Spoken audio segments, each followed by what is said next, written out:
Alkitab yang membahas setiap pasal dalam Alkitab. Saya, Putih Priambodo, tuan rumah Anda, sekali lagi mengundang Anda untuk mengikuti perjalanan kita menelusuri 66 kitab dalam Alkitab, bab demi bab. Kita telah sampai di bab yang ke-26, kitab Kejadian. Banyak dari kita melakukan kesalahan yang sama berulang kali, dan itu sesuatu yang wajar. Tetapi seringkali kita melihat anak-anak kita melakukan kesalahan yang sama seperti yang kita lakukan, dan kita menyalahkan mereka karena itu. Mungkin kita harus bercermin hari ini, karena guru kita, yaitu Pak Yohanes, menyampaikan tema "Saya pernah melihat ini sebelumnya". Shalom saudaraku yang dikasihi Tuhan, senang bisa berjumpa lagi dalam program Jalan 66. Kita baru saja selesai mempelajari kisah kehidupan Abraham dalam kitab Kejadian, termasuk janji Allah kepadanya bahwa keturunannya akan menjadi berkat bagi banyak bangsa. Salah satu janji ini adalah melalui putranya yang bernama Ishak. Dan melalui Ishak akan datang Sang Mesias yang akan memberkati semua orang yang bertobat dari dosa mereka dan beralih percaya kepada Allah seperti Abraham. Nah, Abraham bukanlah manusia yang sempurna, saudara. Begitu pula putranya Ishak. Mari kita akan membuka Alkitab dari Kejadian pasal 26. Silakan, saudara, siapkan Alkitab, dan saya mengajak kita memperhatikan bersama-sama dari Kejadian pasal 26. Saya akan baca mulai dari ayat yang pertama. Maka timbullah kelaparan di negeri itu. Ini bukan kelaparan yang pertama yang telah terjadi dalam zaman Abraham. Sebab itu Ishak pergi ke Gerar kepada Abimelek, raja orang Filistin. Abimelek ini kan adalah gelar umum yang diberikan kepada semua raja Filistin dalam Alkitab dari Abraham sampai zaman Raja Daud. Itu penjelasannya. Lalu Tuhan menampakkan diri kepadanya serta berfirman, "Janganlah pergi ke Mesir. Diamlah di negeri yang akan kukatakan kepadamu. Tinggallah di negeri ini sebagai orang asing. Maka aku akan menyertai engkau dan memberkati engkau. Sebab kepadamulah dan kepada keturunanmu akan kuberikan seluruh negeri ini. Dan aku akan menepati sumpah yang telah kuikrarkan kepada Abraham ayahmu. Aku akan membuat banyak keturunanmu seperti bintang di langit.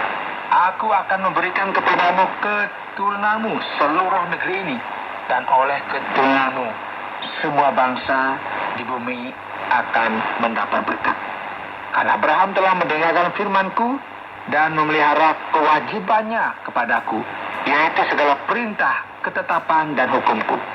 Ya, ini adalah penegasan Allah kepada Ishak bahwa ia masih berniat untuk menepati semua janji perjanjian itu. Mari kita perhatikan ayat 6. Jadi tinggallah Ishak di Gerar. Ketika orang-orang di tempat itu bertanya tentang istrinya, berkatalah ia, "Dia saudaraku." Sebab ia takut mengatakan, "Ya istriku," karena pikirnya, jangan-jangan aku dibunuh oleh penduduk tempat ini karena Ribka, sebab elok parasnya. Saudara, kira-kira masih ingat nggak kisah yang sama dengan apa yang dilakukan oleh Ishak? Ya, Ishak ini kan melakukan persis sama dengan Abraham ayahnya, ya kan? Abraham bertahun-tahun sebelumnya, ini 2 kali ya, dia berbohong kepada penduduk setempat tentang istrinya karena alasan yang sama, apa? Takut dibunuh. Dalam kedua kasus tersebut, mereka ditegur keras oleh raja. Dan ada pepatah, seperti ayah, demikian juga anak. Ya, bisa sama seperti ayahnya dalam banyak hal, baik dalam kebaikan maupun keburukan. Nah, keduanya adalah orang beriman. Keduanya percaya kepada Tuhan. Namun jika Anda seorang yang disebut sebagai orang tua, pernahkah Anda memperhatikan bahwa anak-anak Anda terkadang meniru sifat Anda? Dan jujurlah, pernahkah Anda memarahi mereka karena mereka melakukan hal yang sama persis dengan yang Anda lakukan dulu? Mari kita lanjutkan ya, sebelum kita terlalu jauh membicarakan hal yang seperti itu. Kita sambung di ayat 8. Setelah beberapa lama ia berada di sana, pada suatu kali menjenguklah Abimelek, raja orang Filistin itu, dari jendela. Maka dilihatnya Ishak sedang bercumbu-cumbuan dengan Ribka istrinya. Dan akibatnya di sini adalah bahwa itu semacam keadaan yang mungkin orang tidak mau melihatnya, begitulah ya. Ini kan apa yang dilakukan oleh pasangan suami istri. Dulu. Abimelek ini bukan orang bodoh. Dan dia tahu apa yang terjadi. Lalu Abimelek memanggil Ishak dan berkata, sesungguhnya dia istrimu. Masakan kau berkata dia saudaramu? Jawab Ishak kepadanya, karena pikirku jangan-jangan aku mati karena dia. Tapi Abimelek berkata, apakah juga yang telah kau perbuat ini terhadap kami? Mudah sekali terjadi salah seorang dari bangsa ini tidur dengan istrimu, sehingga dengan demikian engkau mendatang kesalahan atas kami. Lalu Abimelek memberi perintah kepada seluruh bangsa itu, siapa yang mengganggu orang ini atau istrinya, pastilah ia akan dihukum mati. Saudara, kita melihat ini sebelumnya Abraham melakukannya persis ketika dia tinggal di Mesir dan di negeri Filistin. Sekarang Ishak melakukan hal yang sama karena alasan yang sama, dengan rasa malu yang sama mungkin ya, karena harus menanggung omelan dari raja yang ternyata sangat menghormati hubungan yang namanya suami istri, bukan seorang bajingan pembunuh seperti yang dipikirkan oleh Ishak. Ya, kadang-kadang kita juga sama ya, terkadang salah menilai orang. Jadi waktu sudah berlalu ya, Ishak tinggal di antara orang Filistin di sepanjang pantai Mediterania, dan kita melanjutkan di ayat yang ke-12. Maka menaburlah Ishak di tanah itu, dan dalam tahun itu juga ia mendapat hasil 100 kali lipat, sebab ia diberkati Tuhan, dan orang itu menjadi kaya, bahkan kian lama kian kaya, sehingga ia menjadi sangat kaya. Ia mempunyai kumpulan kambing domba dan lembu sapi serta banyak anak buah, sehingga orang Filistin itu cemburu kepadanya. Orang Filistin telah menutup dan menimbun dengan tanah segala sumur yang digali zaman Abraham, ayahnya, dan oleh hamba-hamba ayahnya. Lalu kata Abimelek kepada Ishak, pergilah dari tengah-tengah kami, sebab engkau telah menjadi jauh lebih berkuasa daripada kami. Cara mereka tidak mengusir Ishak dari sana karena dia orang jahat. Mereka mengusirnya karena dia orang makmur, lebih sukses ya. Mereka iri pada seseorang yang sedikit lebih baik dari mereka. Mereka bisa saja mendapat keuntungan dari beberapa sumur, tetapi sikap buruk mereka mendorong mereka untuk mengisinya dengan tanah diuruk, begitu ya. Ini seperti menggoreskan cat ke mobil tetangga. Karena kita lihat ini kok mobilnya lebih bagus dari saya ya. Ini namanya iri hati. Nah, ini yang kadang-kadang kita harus perhatikan, saudara. Terkadang kita berada di tempat di mana orang menjadi cemburu dengan kita. Tapi ada satu hal yang perlu kita ingat, bahwa kita harus tetap setia kepada Tuhan. Karena berkat itu berasal daripada Tuhan dimanapun kita berada. Jika kita berkenan kepada Tuhan, maka percaya saja, pasti ya, tanah yang gersang itu kadang-kadang menjadi tanah yang subur. Karena apa? Yang memberkati Tuhan.